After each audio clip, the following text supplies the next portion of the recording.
Keith Buchanan, partner and senior portfolio manager at Globalt Investments. What is your view for the US and global market outlooks as we head into 2026?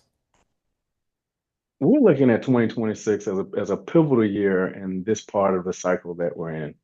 And it needs confirmation on several levels of anticipation of where we should go over the last couple of years, coming to fruition or not in 2026.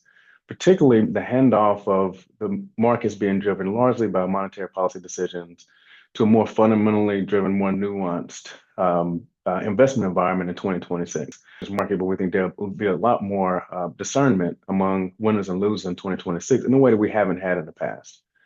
From that comes the again monetary policy not dictating the month to month, week to week, even intraday moves as much as it has in the past. And this is what soft landing looks like.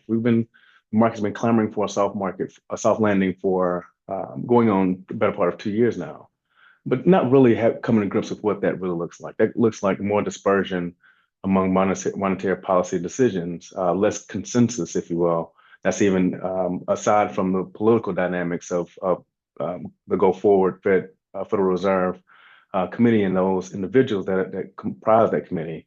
Also, the dispersion of returns, in our opinion, and how valuation has favored those names, of course, that have exhibited the growth and frankly the anticipation of this AI infrastructure build out in a way we don't necessarily deny that has already has some wills that we feel like could continue in 2026. We don't think the valuation will solely hinge on those names as it has in the past. We've seen that start to take place since November of last year in a way that we feel like is healthy as the market starts to assign valuation to names that aren't necessarily along one vertical in our economy, but also having attractive valuation metrics, and also some of those that have other cash flow metrics that we feel like are normal for a growing, more mature growth part of the growth cycle from a macroeconomic standpoint, and could continue throughout this year of 2026 as well, particularly as we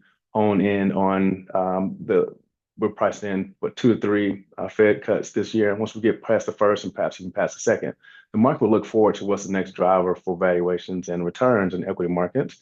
And we feel like that's the place to really start to center our center of gravity right now, and how we look at how we're picking stocks. And can you tell us about Global Investments as a business, including its range of products and services? Sure. Globalt Investments is a firm headquartered out of Atlanta, Georgia. We've been around for a better part of 35 years. Um, we have a slate of products that we feel like leverages some of the core competencies of not only our team, but our philosophy and process as well. We have a global macro product that has different sleeves of different risk return appetites, and that really brings together a quantitative model that looks at asset classes across the world, different ways to access different returns there as well. We have a fundamental aspect that comes in after our quantitative model. And also, we look at technicals in a way that we feel like makes us really unique as a firm. From there, really pours out the enough information and consensus and sentiment within our firm to really bleed into equity products that we have that extract alpha from the large cap space, from large cap growth, also large cap value with our equity income that has an income component to it as well. We feel like could also get a lot more attention in 2026 just from a factor standpoint.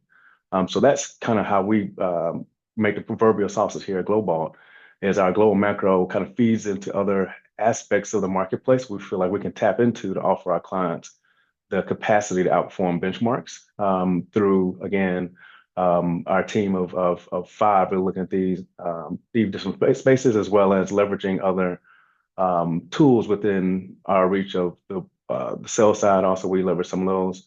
And on the quantitative side and on the technical side, we also look at different parameters of not necessarily the typical standard traditional way of looking at technical analysis as well.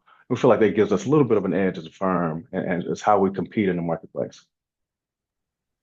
And as far as your end client users, is it individual investors, wealth managers, independent broker dealers, or some combination of those? We run the entire gamut in that regard. The lion's share of our assets are with the wealth management space. But we also have institutional clients that really appreciate our unique way of looking at the equity spaces, but as well as our global macro that really offers a global,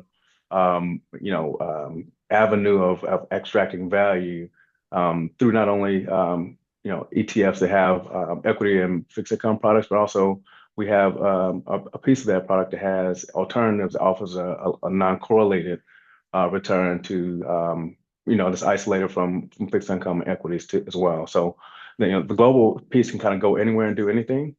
And we have equity products as well that can hone in on what institutional clients like to have to kind of garner a certain risk for their clients as well. Keith, thank you very much for your time. Absolutely. Thank you, Chris.